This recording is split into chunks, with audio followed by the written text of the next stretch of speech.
Every dog owner knows this moment. Your dog picks up a sock, your favorite shoe, the TV remote, your child's stuffed animal, or maybe something much worse. A chicken bone, a pizza crust someone dropped on the sidewalk, something that could actually be dangerous. Um, you calmly say, drop it. Nothing happens. So you say it again, still nothing. You start walking toward your dog. Your dog immediately grabs the object tighter. Now you reach for it. Your dog pulls back. You pull harder. Within seconds, what should have been a simple request has turned into a tug of war. If you've ever been in that situation, you've probably thought exactly the same thing countless other owners have. My dog is just being stubborn. But in many cases, that's not what's happening at all. Your dog isn't trying to challenge you. They're responding exactly the way you've unintentionally taught them to. And the surprising part is this: the biggest mistake usually doesn't happen when your dog refuses to let go. It happens several seconds earlier, the moment you rush toward the object. Because from your dog's perspective, everything changes. Just a second ago, that sock was simply a sock. That stick was simply a stick. That toy was simply another toy. The moment you suddenly become interested in it, your dog becomes interested too. Imagine someone walking into the room, pointing at something in your hands, and desperately trying to take it away. Your first thought probably wouldn't be, sure, here you go. You'd probably wonder, wait, why do they want this so badly? Dogs often react in a very similar way. Your attention changes the value of the object. Your urgency makes it more important. And trying to pull it away often convinces your dog that whatever they're holding must be worth keeping. There's another mistake that's just as common. Your dog grabs a sock, looks at you, and runs. What do most owners do? They chase. The dog runs faster. The owner speeds up. The dog turns it into a game. Without realizing it, everyone is having fun. Well, everyone except the owner. From your dog's perspective, they didn't make a mistake. They invented the most exciting game of the day. You run. They run. You laugh, shout, or call after them. Your full attention stays on them the entire time. That's a pretty big reward. So the next time your dog finds something interesting, what are they likely to do? Run again. Not because they're trying to misbehave, because that's exactly how the game has always worked. This is why so many owners unknowingly spend months teaching the opposite of what they actually want. The dog picks something up, the owner reaches for it, the dog holds tighter, the owner chases, the dog runs. Everyone repeats the same pattern over and over again. Then one day, the owner decides, I'm finally going to teach my dog drop it. Um, but from the dog's point of view, they've already had dozens, maybe hundreds of lessons teaching them something completely different. When I have something, people try to take it away. So before we even talk about the command itself, we have to change that story. Because here's something most owners never realize. They think they're teaching their dog to give something up. They're not. They're teaching their dog what happens after they let go. Those are two completely different lessons. Think about it this way. If every time someone borrowed your phone, you never got it back, you'd probably stop handing people your phone. If every time someone took your favorite book or your wallet or your car keys, they simply disappeared, you'd naturally hold on tighter. Dogs aren't very different. In many cases, they're not protecting the object itself. They're protecting what they expect is about to happen. Our goal was never to teach your dog to lose something. Our goal is to teach them that letting go doesn't mean losing anything at all. And once your dog truly understands that, the command becomes surprisingly easy. That's why the first stage of training contains something many owners find almost strange. There isn't a command, not yet, because before your dog learns the words drop it, they first need to learn the pattern. The behavior always comes before the language. The words only become meaningful after the action already makes sense. So instead of teaching a command, we're going to teach a simple exchange. Because before a dog willingly drops something on cue, they first have to discover that letting go is actually a good deal. Choose a toy your dog enjoys but doesn't become obsessed with. Not their absolute favorite toy, not something they guard intensely, just something they're happy to play with. Spend a few seconds playing together. Make it fun, make it energetic. Then, without saying a word, calmly present a piece of food close to your dog's nose. Don't wave it around. Don't shake the treat bag.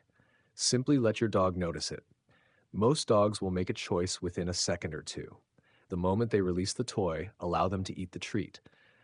Then do something many owners completely forget. Bring the toy back to life. Play again. This part matters more than it seems, because if every time your dog lets go, the game ends, the toy disappears, and all the fun stops, then, from your dog's perspective, dropping the toy caused something wonderful to disappear. So next time, why would they let go? Instead, teach exactly the opposite lesson. Dropping the toy doesn't end the game, it keeps the game going. Your dog gets rewarded and then gets another chance to play.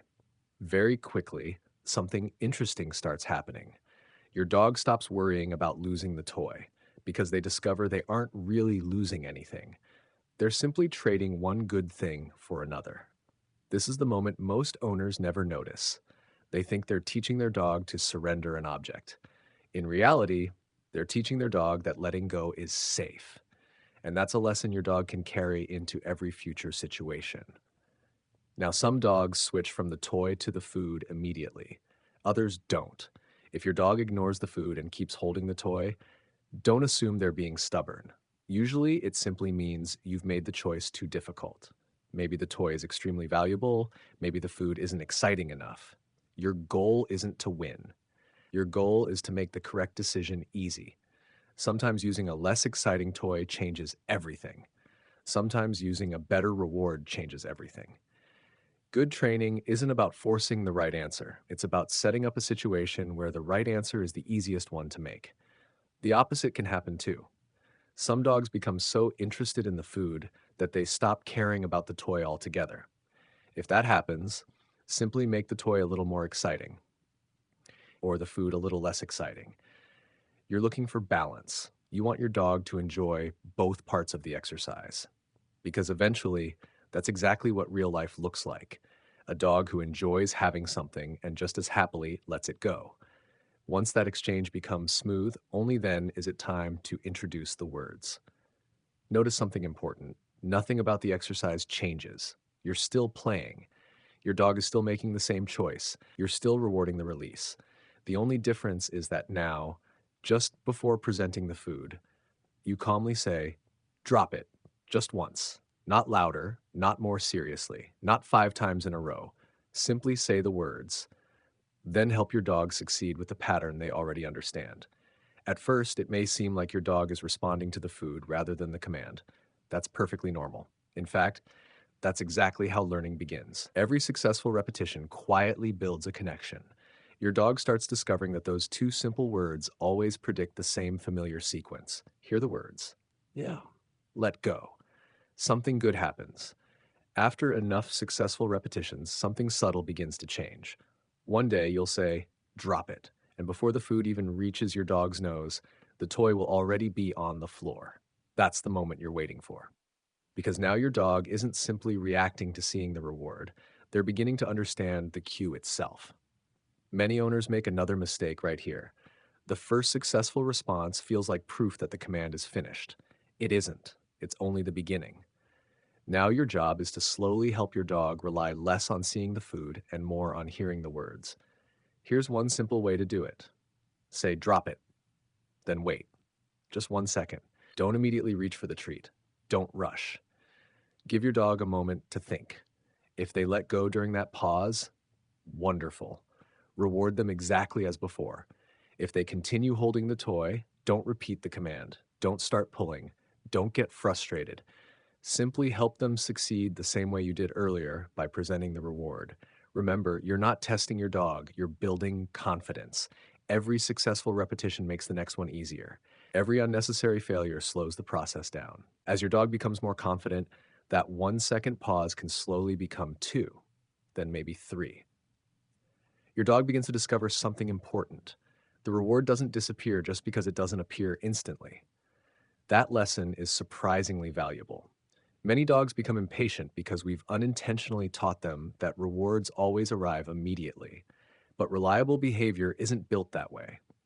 Sometimes the reward comes right away. Sometimes it comes a few seconds later. And eventually, sometimes the reward isn't food at all. Maybe it's getting the toy back. Maybe it's another game together. Maybe it's simply hearing, Good dog. As your dog's understanding grows, you can begin varying what happens after they release the object. Sometimes they earn a treat. Sometimes they earn another round of play. Sometimes they receive praise and attention. This keeps the behavior flexible. Your dog no longer thinks, I only let go when I see food. Instead, they begin believing something much more useful. Letting go is always worth it. That's the habit we're really building. Notice what we still haven't done. We haven't tricked the dog. We haven't hidden rewards just to see if they'll fail. We haven't taken the toy away every single time. Too many people think training means constantly testing their dog. In reality, good training is mostly about creating successful experiences. Every success quietly strengthens the habit. Every unnecessary failure weakens your progress. Eventually, you'll notice something that feels almost effortless. You say, drop it. Your dog opens their mouth, looks up at you, and calmly waits to see what happens next. No pulling, no chasing, no argument, just trust. But here's something every experienced dog owner eventually discovers.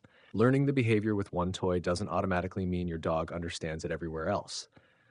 To us, a rope toy, a TV remote, a paper towel, your child's stuffed animal, and a pizza crust on the sidewalk all represent the same lesson. To your dog, they can feel like completely different situations. That's why we don't jump straight from the living room to real emergencies. We build the bridge gradually. Start introducing safe household objects that aren't your dog's regular toys. A wooden spoon, a cardboard box, a rolled up towel. Something safe, something ordinary, and something different. Practice exactly the same exercise. Nothing changes except the object. Then try another one, and another. Little by little, your dog starts understanding something much bigger than one particular toy. They begin learning a general rule. Drop it doesn't mean let go of this specific object. It means whatever I'm holding, I can safely let it go. Only after your dog responds confidently with lots of different objects should you begin practicing in more distracting places. Maybe your backyard, then a quiet park, then a normal walk. Don't rush this part. Dogs don't automatically transfer learning the way people often expect. Every new environment feels a little like starting over, not because your dog forgot, because the world around them has changed. More smells, more movement, more excitement. So make each new step easy enough for success. Now let's talk about the situations that worry owners the most. What if your dog picks up something dangerous? A chicken bone, medication dropped on the floor, a sharp object, or something you know they should never swallow. If you've practiced this skill patiently over time, that moment will look very different. Instead of panicking, instead of chasing, instead of grabbing at your dog's mouth, you'll already have a familiar habit to rely on. You'll say, drop it. And your dog will recognize a pattern they've practiced dozens or even hundreds of times before. That doesn't guarantee perfection. No training exercise can promise that, but it gives you something much more valuable than panic. It gives both you and your dog a plan, and that's often what makes the biggest difference. One day, your dog will surprise you. Maybe they'll pick up something they shouldn't, something that a few months earlier would have turned into a stressful struggle. This time, you stay calm. You give the cue once. Your dog looks at you, opens their mouth, and lets the object fall to the ground. Not because they're afraid you'll punish them, not because you've forced them to obey, but because hundreds of small, successful moments have quietly taught them one simple truth. Nothing bad happens when I let go. In fact, good things usually follow. That's what this command has really been about from the very beginning. Not teaching your dog to surrender, not teaching your dog that you always win, but teaching them that trusting you is always the better choice. And when your dog truly believes that, drop it stops being just another command. It becomes a habit, a conversation, a quiet moment of understanding between the two of you. And one day, it might become one of the most valuable things your dog has ever learned.